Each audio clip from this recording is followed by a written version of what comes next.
अगर हम जैसे SCCP की बात करें, अगर आप उसका कुछ बता सकें कि क्या चैलेंजेस हैं और हमने कौन सी डायरेक्शन हैं जिनमें हमने सही डायरेक्शन में मूव किया, बिकॉज इन जनरल अगर देखा जाए पिछले 3-4 सालों में माशाल्लाह startup industry has done well in Pakistan, मतलब जो इंटरेस्ट आया है लोगों का।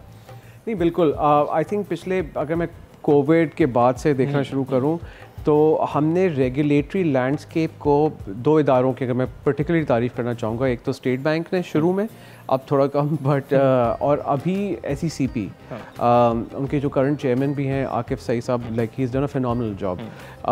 तो वो जो इन 2 इदारों ने, इन्होंने बहुत ज़्यादा हमारा जो रेगुलेटरी फ्रेमवर्क है उसको एक इंटरनेशनल स्टैंडर्ड पे लेके आए, जहाँ पे अब Pakistani businesses can raise money from global investors बड़े आराम से, एटलीस्ट काफ़ी हद तक ये आपका रेगुलेटरी चैलेंज इतना नहीं है। अभी भी बिजनेसेस को पाकिस्तान से बाहर पैसे भेजने में मसला होता है। अभी भी रेगुलेटरी फ्रंट में हमने काफ़ी सारी चीज़ें जिसके लिए हमें रेगुलेटरी फ्रेमवर्क बनाना है लेकिन अब तक नहीं बनाया। फॉर एग्जांपल क्रिप्टो, उस पर अभी तक हम थोड़ा पीछे हैं। But as far as businesses की इन्वेस्टमेंट रिसीव करने की बात is concerned, SCCP, state bank have done a pretty good job. तो उस हिसाब से बहुत अच्छा है। बट चैलेंज अगर मैं कहूँगा आज भी पाकिस्तानी बिजनेसेस में सबसे बड़ा चैलेंज है फाइनेंसिंग। आपके बिजनेसेस के पास ना इक्विटी ना डेट, कुछ भी छोटे स्मॉल बिजनेसेस के पास, स्टार्टअप्स के पास बहुत कम अवेलेबल है। That's the biggest challenge. यहाँ पे पॉलिसी शॉक्स ऐसे रहे हैं जिन्होंने पूरी इंडस्ट्री को जोल्ट कर दिया, चाहे हमारी मैन्युफैक्चरिंग इंडस्ट्री हो।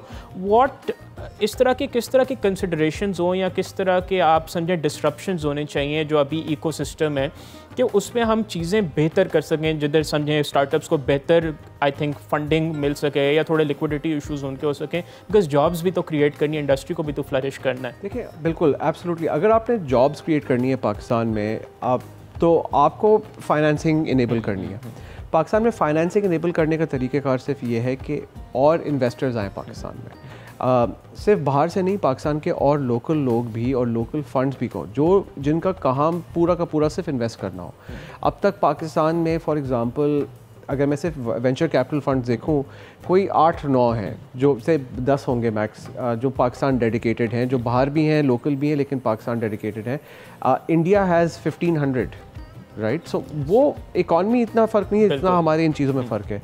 सो सबसे पहली चीज़ हमें इनेबल करना है more fund managers and venture capital and private equity and growth funds को, कि मुख्तलिफ स्टेजेस बिजनेस की उसमें वो कैपिटल डाल सकें। जब आप ज़्यादा एंटरप्रेन्योर्स बनाएंगे, जिस तरह आप जब ज़्यादा बिजनेसेस को कैपिटलाइज करेंगे, आपके पास खुद ब खुद इन्वेस्टमेंट ज़्यादा आनी चाहिए, क्योंकि मुल्क का काम नहीं होता जाके, हुकूमत का काम नहीं होता कि इन्वेस्टमेंट लेके आए आपके लिए मेरे लिए। इकोसिस्टम बस एक बन जाता है। तो आपके जो फाउंडर्स हैं, एंटरप्रेन्योर्स हैं, वही आपके मुल्क के एम्बेसडर हैं, वही जाएंगे दुनिया से इन्वेस्टमेंट लेके आएंगे। दूसरी चीज़ जो मैं कहना चाहूँगा वो ये है कि अगर आपने एक पॉलिसी कंटिन्यूटी रखनी है तो एक बड़ी सिंपल पॉलिसी है, आप वो एरियाज़ आइडेंटिफाई करें जहाँ पे एक इंसान खुद से अपनी पूरी ज़िंदगी बदल सकता है, social mobility, right. So I think मेरे ख्याल से एंटरप्रेन्योरशिप इज़ वन। दूसरा है कंटेंट क्रिएशन, जो अभी यूट्यूब पे, टिकटॉक पे जो कंटेंट तो आप भी बड़ा अच्छा बना रहे हैं लेटली जो है। बट माई पॉइंट इज़ कि जो कंटेंट क्रिएट कर रहे हैं उनको बहुत लो बैरियर ऑफ एंट्री है, उनके लिए एक फ़ोन चाहिए और आप शुरू हो गए। सब्सक्राइब करें और बेल दबाएं ताकि कोई खबर रह न जाए।